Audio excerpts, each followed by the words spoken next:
So welcome everybody to the Follow the River lecture series at the Hudson River Maritime Museum, sponsored in part by Rondout Savings Bank. We're very excited to have tonight's speaker, Michael Nichols, with us.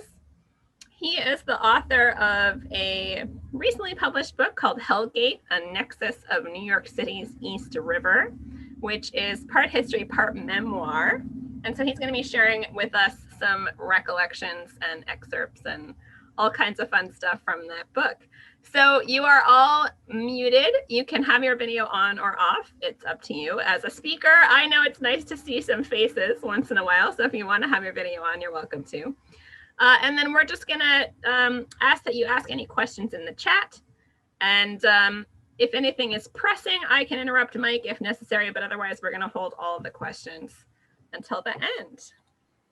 So, am I missing anything on my checklist? I don't think so. I am going to share in the chat before we get started, if anyone is interested, a link to Michael's book. So, there's the link. And with that, I am going to go ahead and mute myself and hand it over to you, Mike. Okay, thank you. Thank you all for coming, and welcome to Hellgate. Hellgate is a stretch of water in New York City's East River, once notorious for wicked currents and whirling eddies, for ships and shipwrecks, and as well for its melancholic islands and its rocks washed and blackened from seawater. Its name seems designed to conjure dread in the minds of the mariners who sailed through it, and perhaps as well in the minds of the desperate souls who were once confined to the asylums and prisons and workhouses on its many islands, or maybe just to placate or mock the bad spirits who ruled over it. This picture was taken from Horns Hook in Manhattan at about East 89th Street and the river, and looks to the northeast across Hellgate to the channel that runs under the two bridges. My own acquaintance to Hellgate came casually. I lived near the river, and so it was just a nice place to wander around. But as is often the case with me, as I wander around the place, I got interested in its history and what was there before. I knew it was called Hellgate and knew something of its notoriety, but it didn't appear especially hellish, not foreboding. And then one day I discovered the name Hellgate derived from the Dutch name Hellegat. And Hellegat in English supposedly meant bright passage. I'll say right now that I don't speak Dutch, so my pronunciations may be off. It's not often these names come up in conversation. This name, Bright Passage, seemed a sly contradiction to what was obvious. So I let myself see all kinds of dualities and contraries at Hellgate: bright, dark, heaven, hell, country, city, paradise, reality. Various commentators I found later also had an abiding interest in this name, and some looked into mythology to explain it.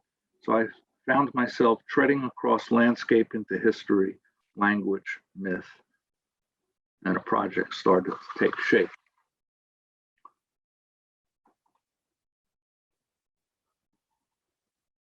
Let's start with the wide view.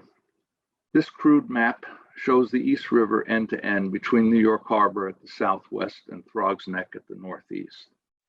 Hellgate is about the midpoint. The East River, of course, is not a true river. It's a strait separating Long Island from Manhattan and the mainland, ultimately open at both ends to the sea and therefore subject to the sea's crankiness. Accidents were frequent, drownings too. The East River is about 16 miles long, a mile wide at its widest, and about 1,000 feet at its narrowest, which is the channel at Hellgate. To the south of Hellgate, the East River is citified, its edges well-defined and cordoned by concrete bulwarks and riprap of granite and ice. To the east, the river is open and wide, with rocky and sandy beaches, deeply indented by coves and bays and fed by various streams from Queens and the Bronx. Eventually, at this end, the East River becomes Long Island Sound. Hellgate is of sea and city. Every so often, the river gives off dimethyl sulfide gas, the smell of the sea. The gas emitted from marine lowlifes as they die clinging to rocks. A smell that drifts inland as though it belongs here, which in fact it does, the city being an island before it is a city. This is a view of Hellgate and its immediate surroundings. North is to the left. The edge of Manhattan is in the foreground. To the far left is Ward's Island. To the right is Astoria and Hallett's Point. Between or just above Hallett's Point is Pot Cove and a rock called Pot Rock. These places will come, I'll refer to these later on too. The river flows through the channel into the bridges in and out of the city. Each day there are 2 flood currents to the northeast and 2 ebb currents to the southwest. Ebb currents especially may exceed 5 knots. Mill Rock is that key-shaped island in the center. The 2 bridges are the Triborough, the suspension bridge, a highway bridge, and behind it the Hellgate Arch, a railroad bridge. Hellgate is the center. Note the white flume in the middle toward the right. This picture was taken in the winter, so that flow might include chunks of ice, or it might be the turbulence of the water itself as it enters from Long Island Sound. This turbulence makes itself noticeable in any season. This map was drawn based on the voyage of Adrian Block, the Dutch merchant and captain who in 1614 became the first European to sail through the East River. Its major features should look familiar. Long Island is clearly evident. So is the Hudson River and the East River and Long Island Sound, even Staten Island in the lower left. The Lenape peoples are the indigenous inhabitants of the region. Shown are a number of native tribes, among them a group the map makers called the Manhattees, who live on the small triangular island at center left, which is Manhattan. Block came in from the east. His transatlantic voyage brought him to Massachusetts, and from there he sailed along the New England coast, around Cape Cod, and down through Long Island Sound. While on Manhattan, Block's ship, the Tiger, burned. He constructed another with the help of the Lenape natives, who were agreeable to the task, maybe not so much to help him out as to see him out. He named this ship the Restless, and in it he sailed home, exiting the harbor the same way he entered. Note the name at the center, Hellegat. At some point in his voyage in or out, Block applied this name Hellegat to the entire strait, supposedly after a branch of the river scaled back home. Hellegat therefore is one of the earliest European names on the map of New York. Later, Hellegat would be rendered into English as Hellgate. Dutch and English explorers both described the gate in fierce terms. Jasper Dankertz wrote of its whirl pits and whistling. Thomas Dermer described it as a most dangerous cataract. And some, like Daniel Denton, invoked classical imagery. He wrote of a hideous roaring, enough to affright any stranger from passing further and to wait for some Charon to conduct him through. He did go on to say, however, that to those well acquainted, the gate will present little or no danger. So what of this root word Hellegat? The Dutch geographer Johannes de Laet, who compiled the reports and maps supplied by returning explorers into his geography, the New World, wrote that Hellegat was named by our people as though originating in national discourse. Over the years, a lot of people have had a field day with this name. A 19th century historian, Edward Rutenberg, suggested that the Dutch origin of hell can be traced to the Greek goddess Hel, as heard in Hellespont, which received its Greek name from Helen, daughter of Athamas, king of Thebes, who the fable tells us drowned in passing over it.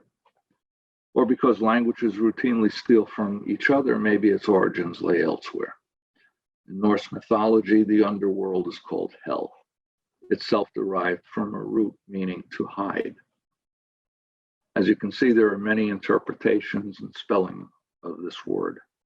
Johannes de Laet also produced a Latin edition of his New World, in which his Dutch Hellegat becomes Inferni As, Hellmouth, which George Folsom in 1841 translated into Entrance to the Infernal Regions.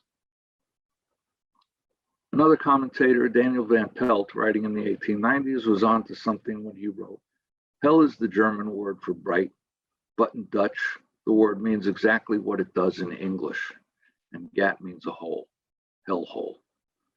And in Dutch dictionaries, you'll find that hell, H-E-L, is a noun that means hell, and also an adjective that means bright." Late in my research, I found yet another interpretation, this one more down to earth, literally. The Dutch linguist Rob Rentenauer dismissed Hellegat's religious associations and focused on the topographical elements of the word gat, hole, water bowl, mouth. He suggested that Hellegat most likely referred to such features, half-hidden and low-lying pools or swampy creek mouths, common to the waterways of Holland and Belgium. There are, in fact, and were many Hellegats in Holland and Belgium. So then what was Bloch thinking when he named the strait the Hellegat? And where was he when the name came to him? His journals might say, but his journals are lost. This is a section of a map of Manhattan drawn in 1909 that lays the modern shorelines and streets over the natural contours of the island.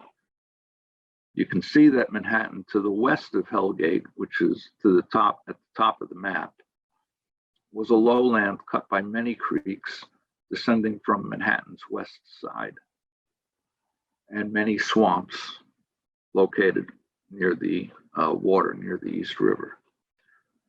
The Dutch settled here, farmed the land, and built mills, turning it into a place of production. To many, Hellgate was actually bucolic.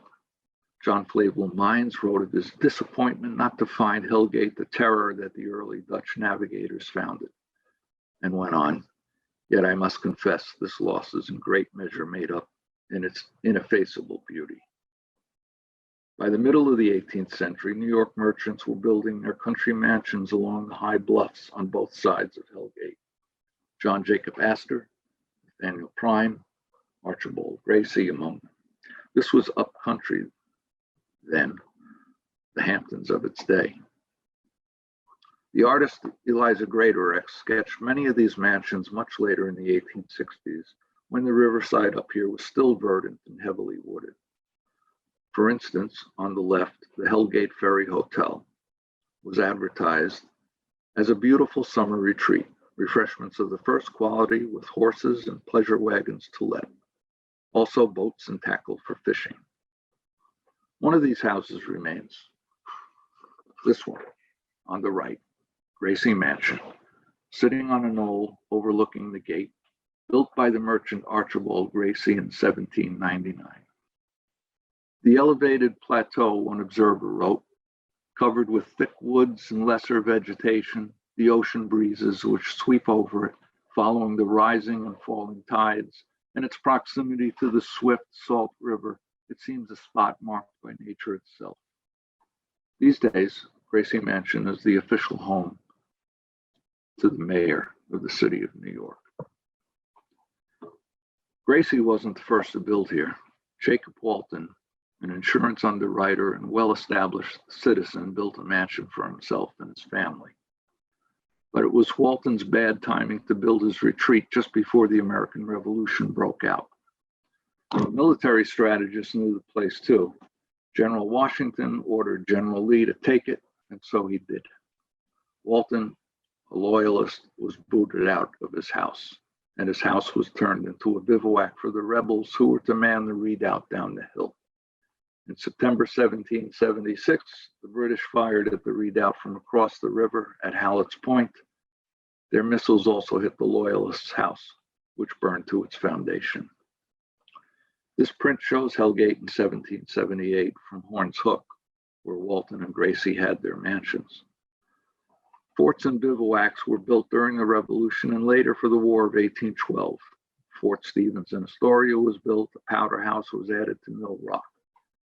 The British used Montresor's Island, now Randall's Island, to mount attacks on American troops.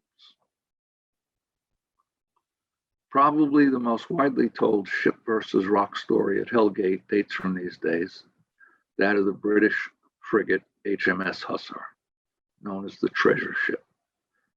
In 1780, the Hussar was to sail from New York to Newport, Rhode Island, carrying military dispatches, maybe some American prisoners of war, and maybe a sizable payroll in the form of gold bullion and coins to be distributed to British soldiers.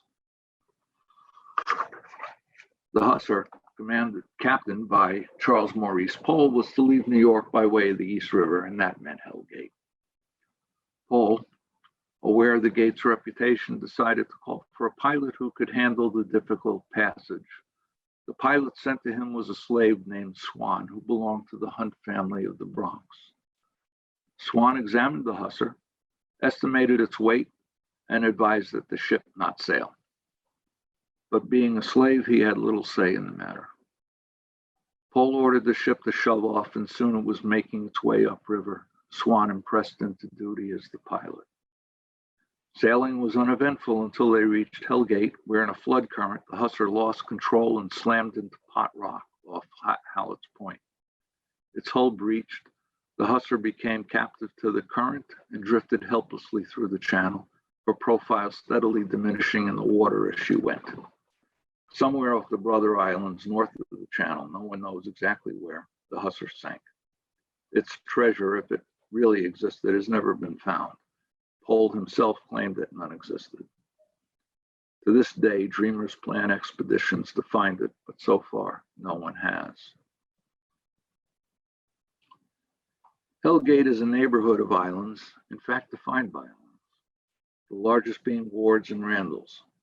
At one time, both were distinct islands, separated by a narrow channel called Little Hellgate.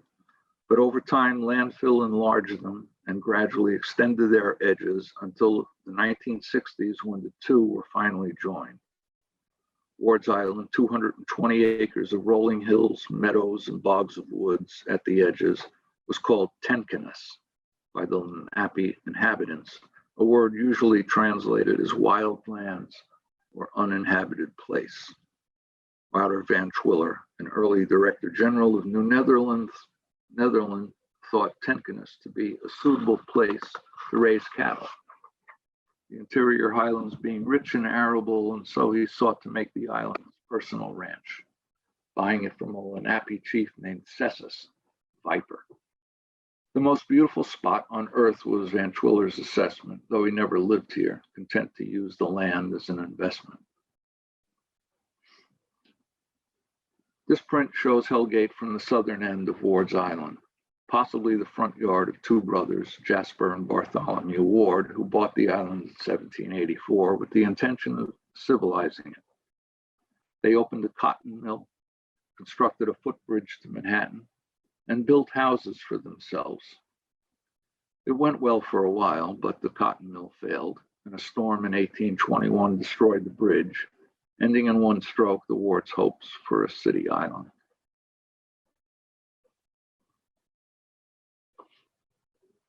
There really is a street on Ward's Island called Hellgate Circle, and I've always wondered if it was named with Dante's Circles of Hell in mind, or because it's a pleasant sounding suburban name.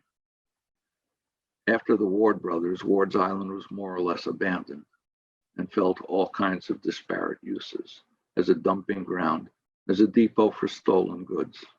Squatters came, coves and inlets became hideouts for river thieves who would prey on ships waiting out the currents.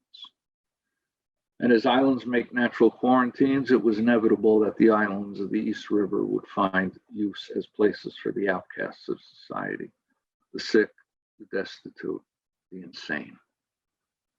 For a few decades after the city purchased Ward's Island in 1851, New York City and New York State erected hospitals, almshouses, and asylums.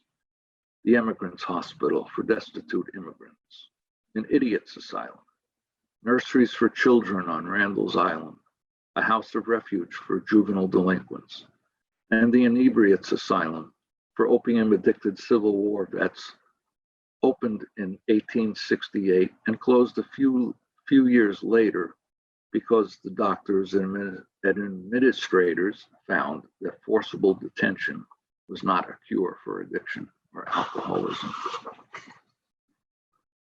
Later still came Potter's Fields for those without family or church or community, who died alone and went unclaimed. A Potter's Field was established first on Randall's Island, but the foul smell proved intolerable to the children housed in the nurseries there. And so the field was moved to Ward's Island. This field, now capped by an athletic field on a high bluff along Ward's Island's eastern edge, was the most likely location of the Potter's Field. Mariners, already a superstitious lot and already wary of the gate, now had something more to fear. The 16,000 ghosts of Potter's Field, a reporter wrote, gibbering in the night wind, and as well the fumes of bodies wafting across the river.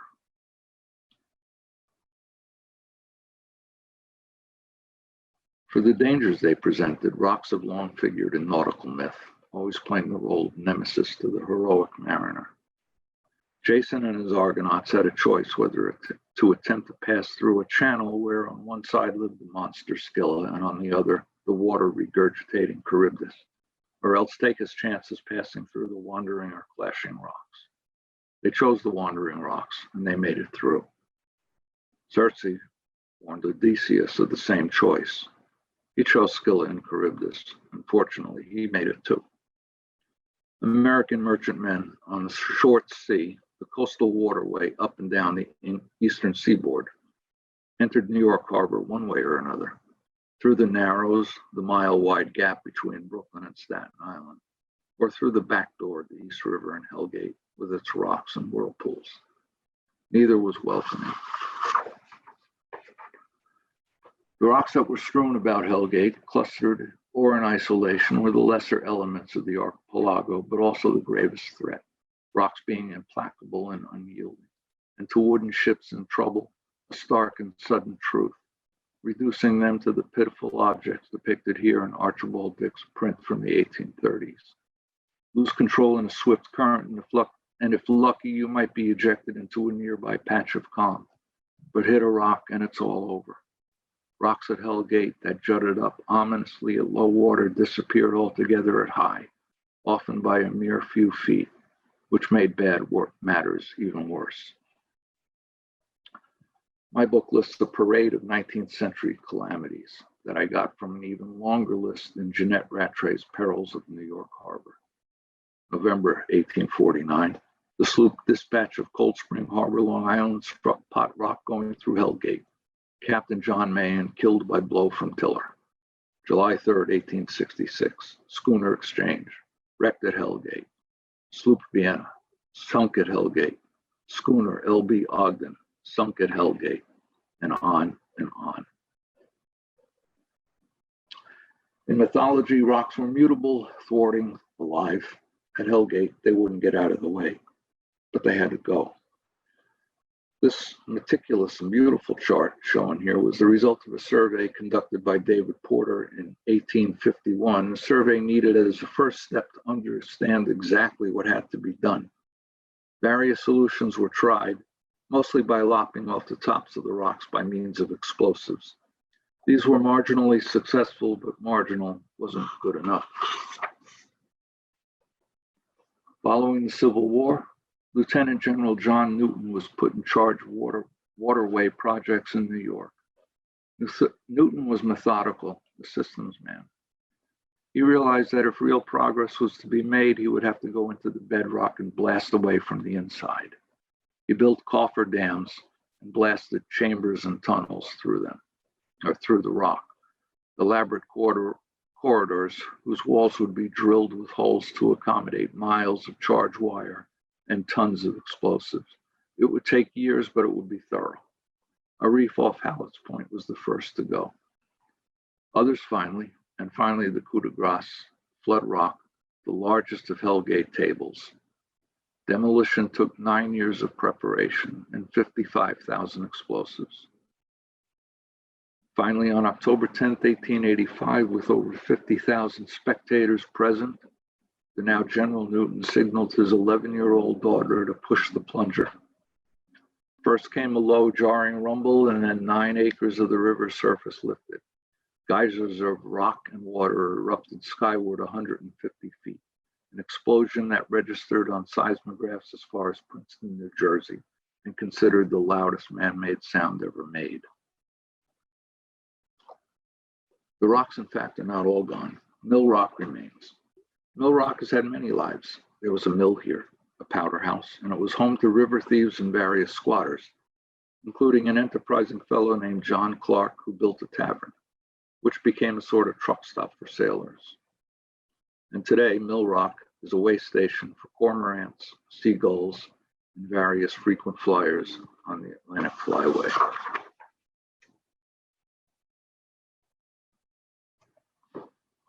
On June 15, 1904, more than 1,000 women and children from St. Mark's German Lutheran Church on the Lower East Side boarded the paddle wheel steamer General Slocum for a day's outing on the North Shore of Long Island. For many, especially the children, it was a new experience, and not just a day in the country, but a trip on a paddle wheel steamer. And what a steamer! The Slocum was grand and colorful, 235 feet long with huge paddle wheels. At 9:30 in the morning, the Slocum pulled away and began its sail upriver. It was a glorious morning, warm and clear, salty breezes blowing back mothers' bonnets, river spray sparkling in the sun, and the great paddle wheels churning water into foam. While the steamer was churning upriver, a boy noticed a small fire in a lower hold and reported it to a ship's mate. The mate dismissed him. At first, the fire was confined to the forward of the ship, in a storeroom for rope, canvas, rags, all flammables. Then came a muffled explosion, and a sheet of flame engulfed the forward. The fire spread quickly, forcing passengers to the stern. People on shore could not believe what they were seeing. Passengers at the stern enjoying themselves, oblivious to the panic at the forward. They raved frantically, shouting to the passengers to get off. And once passengers realized the danger they were in, where could they go? Into the river. Many could not swim. Within minutes, the entire ship was ablaze. The Slocum was equipped with life preservers, but they were made of cork, years old and untested, and now dried and rotted, useless. Those who strapped them on and jumped hit the water and sank almost immediately. Others were trapped inside. A boy climbed the pole, and when the pole broke, he fell into the fire. People were confused, running, panicked, not knowing which way to dive. Captain William Van Schaik hesitated to turn the ship toward shore, fearing the fire might ignite nearby oil tanks. Instead, he allowed the boat to drift upstream, its plumes of smoke ascending at a constant rate from the inexhaustible source below. The Slocum drifted until it finally ran aground in the flats off North Brother Island. The beach became an impromptu morgue, bodies floating in from the river, and then draped with sheets, and then neatly lined up on the beach. Family members, fathers mostly, were allowed to walk up and down the line to find their loved ones, and if they wanted to look, it was up to them to lift the sheet, take a quick look, and then let the sheet drop. The line was long, but it moved. No, she's not the one. Next. No, she's not the one. Next. Some survivors returned that night on the L, a night like any other, and walked home. Children who survived were put on the L and left to find their own way home. And when they did get home, there would be questions. What happened? Where's your mother? When it was over, more than 1,000 people were dead, either consumed by fire or else drowned. Newspapers in the days following included small photos, often with the caption, "Would you be so kind to let us know if you have seen this boy?"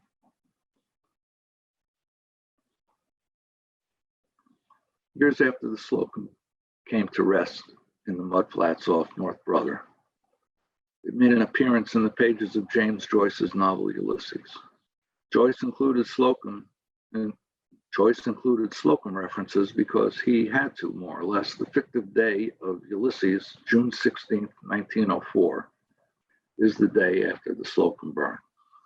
In the novel's real-time world, it is not unusual that the citizens of Dublin would know and talk about the Slocum, mostly from having read it on signboards outside newsstands. Messages beamed across the North Atlantic of the city and its agitation. Wanderings, voyages, these are the themes of Ulysses and the epic it parodies, the Odyssey, and each end with those who return home. The Slocum becomes a reference to those who do not.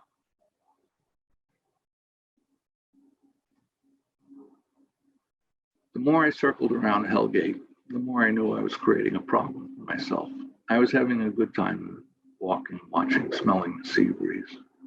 But if I were to discover this place, I needed to do something more. There was nowhere left to go but to the water. A small boat would do. I found a group called the East River Crew who offered free rowing in the East River on Tuesday afternoons off 96th Street. So I signed on. I used that merchant marine time, but really I just signed a waiver absolving them of responsibility in case I drowned. Fair enough. And here I'm going to give a shout out to some of my rowing buddies, Phil, Mary Nell, and Tori, and Al and Joe, because without them, half my book would not have been possible. Boats they use are wooden white-hull gigs, about 25 feet long and 4 feet at the beam, with a design based on that of the sturdy working tenders of old New York Harbor. We didn't go very far in that first excursion, my first excursion, looping not more than a couple of 100 yards offshore, but we were out there, subject to the currents, wind, and in my imaginings, to strange destinies, various misgivings, sea monsters. I considered this my maiden voyage and thought of maps with the name Hellgate splayed across, the H being about as far as we got. The later row allowed me to achieve my ambition, a row through the gate, which is what I signed up for.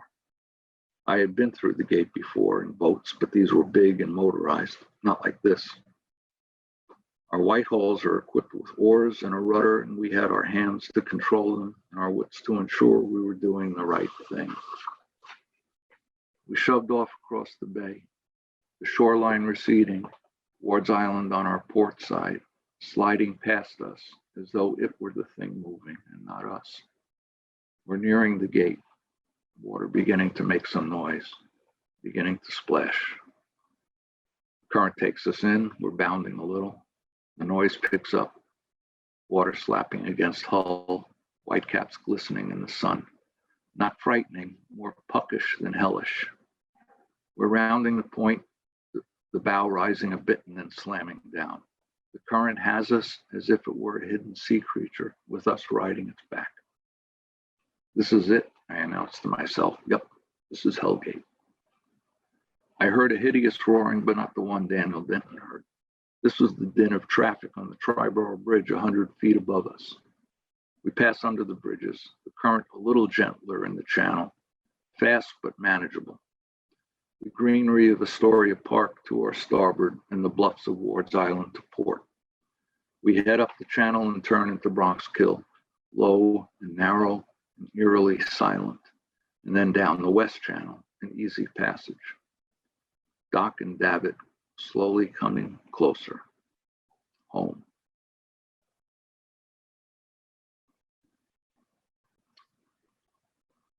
The East River, New York's watery back alley, is famous mostly for what it used to be.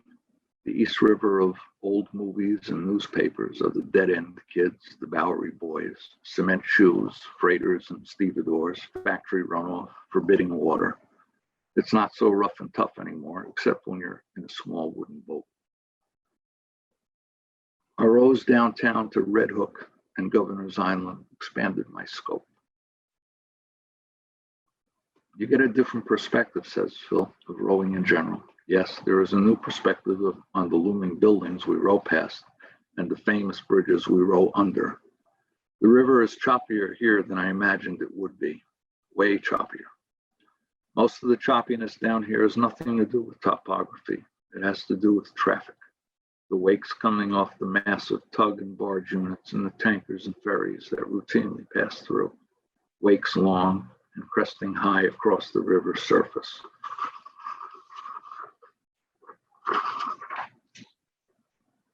Oops. Rowers keep an eye to ships for two reasons. One, to keep themselves out of the way, and two, to ready themselves for the wake they will inevitably confront. The oddity is the rebound. The East River, narrow and with hard concrete bulwarks in places, will cause an incoming wake to rebound and head back out into the river. If you're close enough to these walls, it is possible to get caught in the rebound of the first and the incoming of the second simultaneously.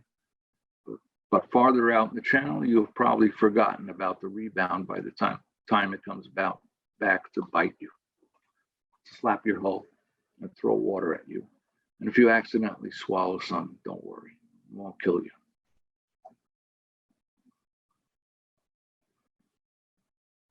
The medieval Irish have a word, imrama, for a genre of sea tales written by the monks and adventurers who crossed the North Atlantic, like Brendan the Navigator, who set out to find paradise, and upon reaching Iceland with its volcanic coast, thought he had discovered the gates of hell. Literally, imrama means oaring or rowing around, and taking the word literally, it pretty much describes what we do. When the currents flood in the morning and ebb in the afternoons, we row out to a beach in Whitestone, north and east of Hellgate, not far from Throgs Neck, where the East River becomes Long Island Sound. These are the two boats, the 8 Plus in the foreground and the St. David's in the background. The East River out here is wider, more open, less rollicking, deeply set with coves and bays, rocky and sandy shorelines fed by the numerous small rivers and creeks. Different. We started from 96th Street all the way to the lower left, sailed the road through the channel, around the islands, and out to the edge.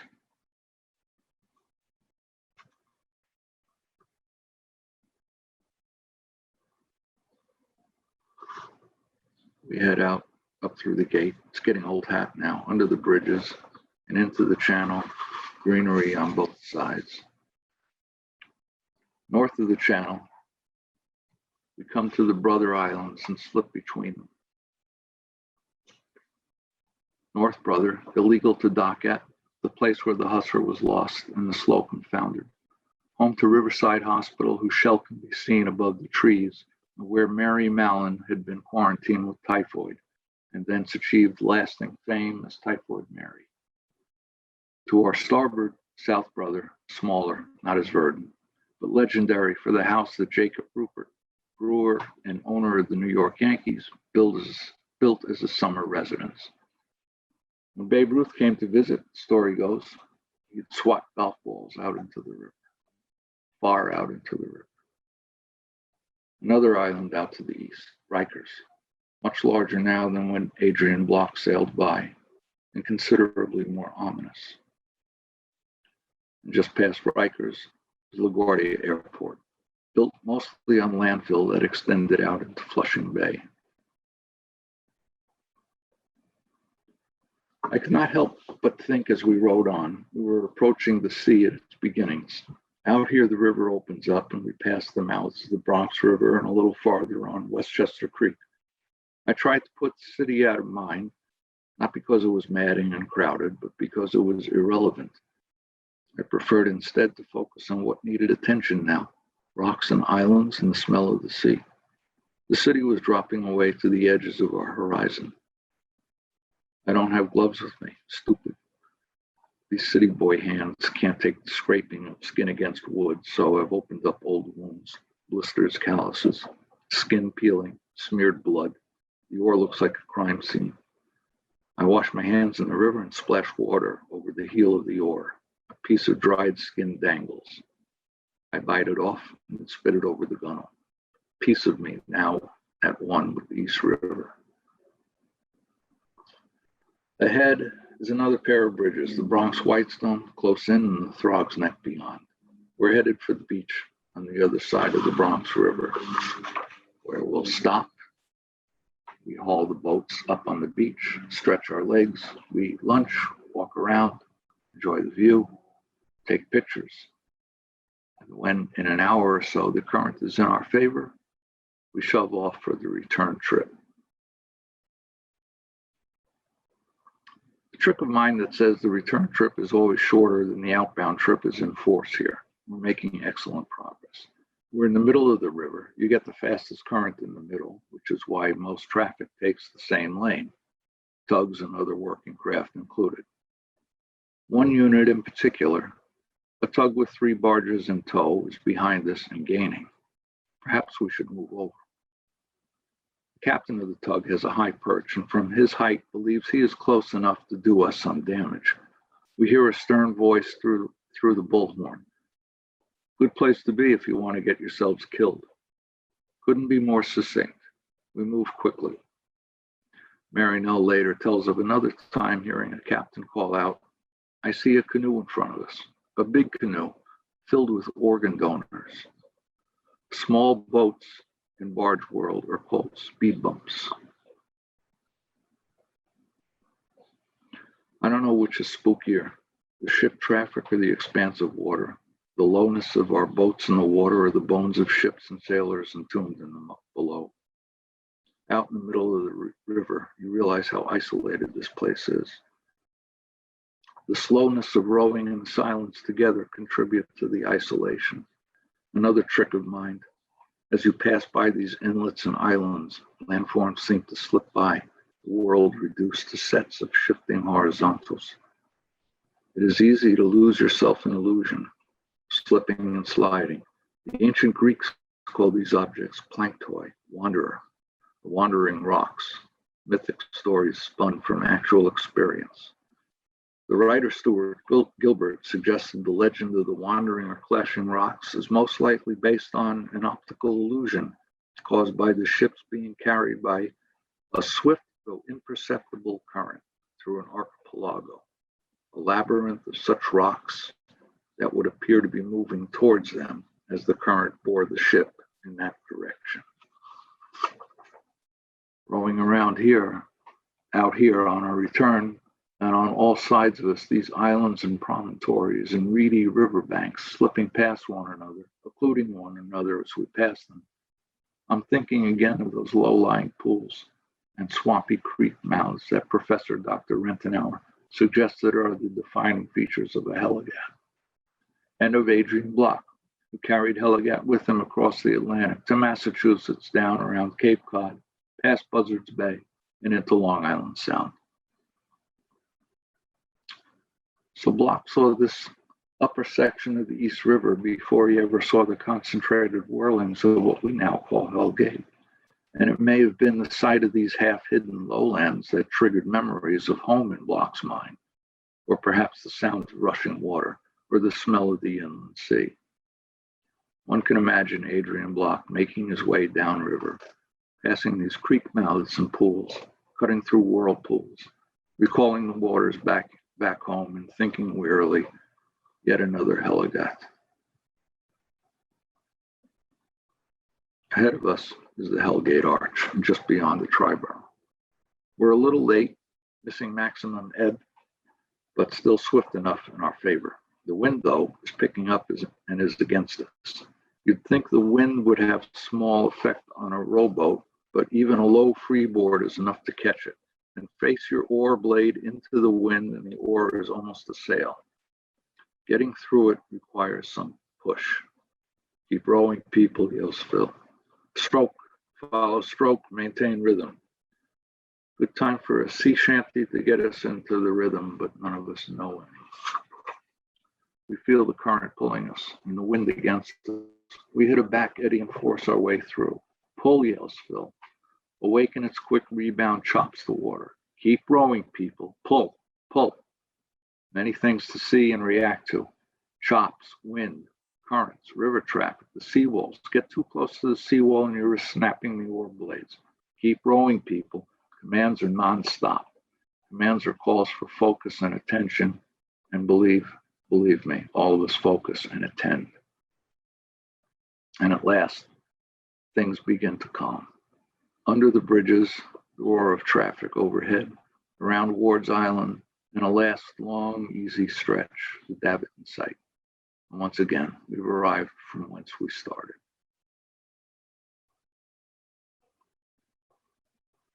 I imagine places to be sentient beings, Poe's term.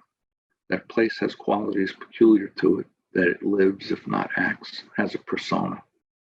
Once, when rowing down the channel west of Ward's Island, heading for the gate, a police boat coming from the gate slowed and pulled up not far off our starboard.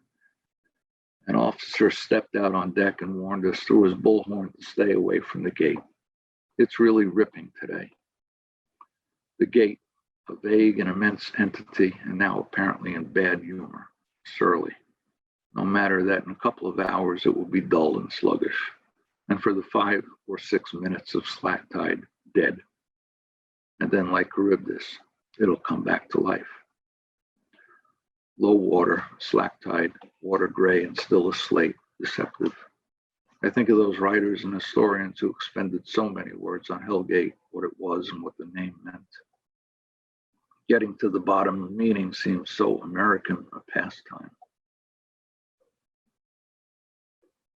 The historian and minister Daniel Van Pelt, the one who pointed out that hell in German was bright and Dutch was hell, lived nearby in Astoria, and often went down to the gate at night to bathe in its invigorating waters. One night he could be heard yelling for help, but nothing was or could be done for him. His clothes were found neatly folded on a rock just offshore. Several days later, his drowned body was found washed up on the shore of the Narrows at the mouth of New York Harbor, Bay Ridge, Brooklyn. One spring afternoon, I watched the usual parade of boats coming down from the gate, all of them under power against the flood tide coming upriver. One after the other, they continued on, but oddly, they all came to a stop about 20 or so blocks downriver, gathering as if at the start of a race. Their engines cut, they all began to drift back upriver, forming a circle about some object, which as they got closer appeared to be a piece of canvas or something, its wet surface glinting. The boats are keeping some distance from it, what seems to be a respectful distance. As they got closer still, I saw that the object was not a piece of canvas at all, but a brown jacket on the back of a body, face down, arms splayed. The dead man's float, it's called when the living do it. Bodies drowned in winter fill with gas as the water and air warm, and then float to the surface. He floated up around Horn's Hook, flotilla of pleasure boats still in his company. Finally, a police boat showed up and parked itself adjacent to the body to haul it in with grappling poles. The other boats and all of us on shore watched out of curiosity and dread. One imagines the last spark of a life being the knowledge of its imminent end. Rigor mortis had set in, and as the body was pulled out of the water and suspended in midair, it was for that moment a stark, blackened thing, driftwood. Someone would later get the news. Surely someone knew the man who inhabited the body. I learned nothing of the end of this story, nor its beginning. I still wander around this place by the water and in the shadow of the bridges. The Hellgate Arch Bridge was the first of the two to be built, handsome in a Belle Epoque sort of way. The design of Gustav Lindenthal as part of the Pennsylvania Railroad system, which would carry trains in and out of New York between New England and all points west. The Triborough further south was the brainchild of Robert Moses, who wanted to advance cars and highways. This suspension bridge is also part of a system, a set of bridges that connects the boroughs of Manhattan, Queens, and the Bronx. Its name, thus a perfect expression of its function, until name was detached from function a few years back when the Triborough Bridge became the RFK Bridge. Hellgate's metaphorical status as a portal has diminished as rivers are no longer the highways they once were, and bridges and tunnels, impressive structures that they are, have become the city's entry and exit points. There are other signs of change. Ward's and Randall's Island have been joined for some time now, and it's the Randall's Island Park Alliance that tends to its many playing fields, green spaces, and salt marshes that are coming back to life with artful care. The association has a wide presence here, such that many people think the name of the whole island is Randall's. The name Ward's gradually fading into oblivion. When Henry Stern, the former Parks Commissioner, discovered that the name given to the southernmost point on Ward's Island was Negro Point, he found it offensive and suggested instead it be renamed Skillet Point. His intent, of course, was to hark back to the Greeks, to connect ancient myth and modern landscape. But in 2011, the U.S. Geographic Board of Names rejected the name Skillet Point. Google Maps displays the name Skillet Point anyway, and that might be all it takes for Skillet Point to eventually pin itself into public consciousness. Meanwhile, the names Skillet and Charybdis do not go unforgotten. Commissioner Stern got his names where he had the authority to do so. They exist on each side of Hellgate, entities more benign here than in the ancient world, the names given to playgrounds. And there are still constants at Hellgate, the ebb and flow of the river, the ships and boats going in and out, and of course the fishermen going after blues, striped bass. Fishermen have been here forever, since the Lenapes. Sometimes they congregate as much it seems for the sake of hanging out as for fishing. And sometimes they find their own splendid rock from which to cast a line. When I wrote this book, I lived in Manhattan, but have since moved to the other side of the gate, to Astoria. For some reason, the gate seems to have more presence in Astoria than it did in Manhattan. In addition to this mural on the base of the Hellgate Bridge, there is Hellgate Grooming, a barbershop, Hellgate Farms, and the Astoria Hellgate Bar and Restaurant. Why this is the case, I don't know. Maybe if I walk the edges long enough, I'll figure it out. And this is the book, on sale, wherever fine books are sold.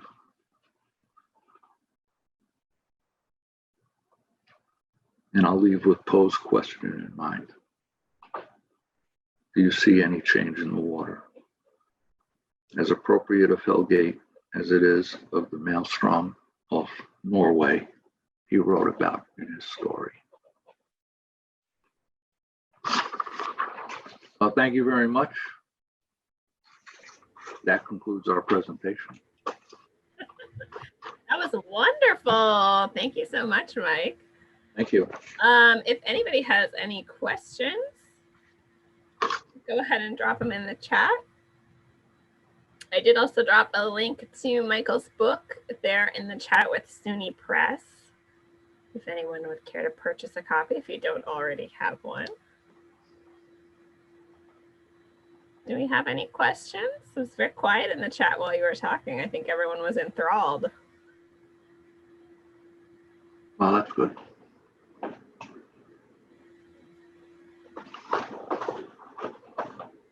Well, I will just do a little announcement and give people some time if they want to ask a question. So tonight was supposed to be our last lecture for the spring, but we actually have a surprise edition lecture that I just put up today. It is happening on Wednesday, June 30th, and it is about the historic raceabout sloop Eleanor, which was just put in the water last summer after about a decade of restoration work.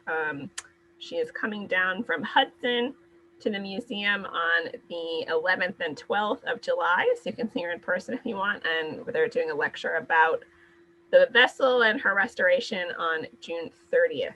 So that's now live on our website if anybody wants to check that out. And nobody used that time to ask any questions. If you want to unmute yourself rather than type it in the chat, I think you can unmute yourselves. Yeah, if you want to ask a question that way.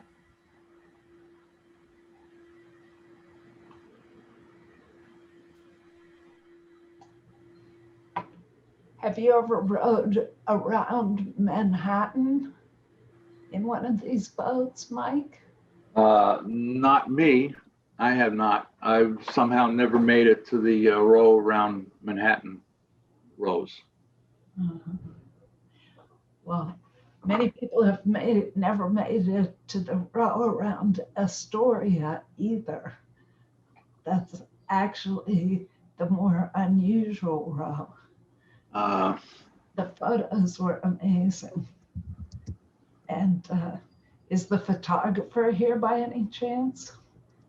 Or a photographer? Or did you take all the pictures, Mike? I took all these pictures. Wow. They're really good. Well, I didn't take all of them.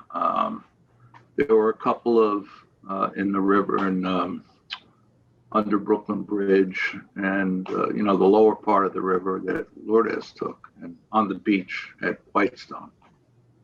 But I took most of these. Uh-huh.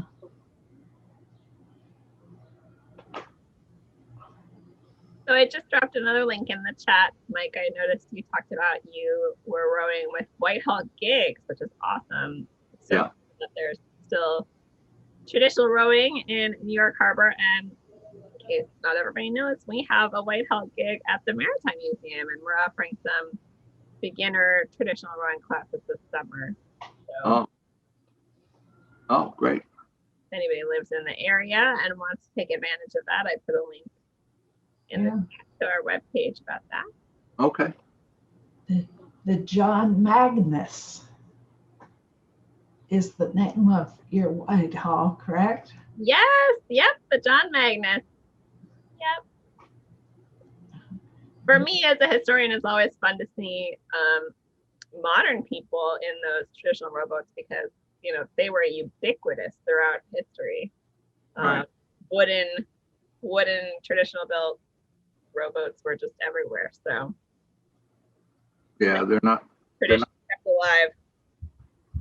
They're not seen too much anymore. Well, I still hope that changes. Another fun fact is those that have read Moby Dick might remember the paragraph that says, walk from Coolier's to Conti's Slip and thence by Whitehall North. And the commentators often say that means Whitehall Street. But if you look at a map, Whitehall Street does not go anywhere near the ocean or the river. And so now the revision is basically that walk from Coolier's to Conti's Slip and thence by Whitehall Gig North. And then you're looking back at the river shoreline and seeing all the people that are lined up just staring at the ocean or at the river. And I think that's a pretty amazing mention. That is a fantastic interpretation. Yeah, definitely the divorce from our maritime heritage is pretty prevalent, I think, for a lot of people. So that is great insight into Moby Dick, for sure. Right. Thanks so much, Mike, for being with us tonight and for telling great stories. And thank you. Everybody, next time. Thanks to everyone. Good night, everybody. Yeah. Okay. Bye-bye.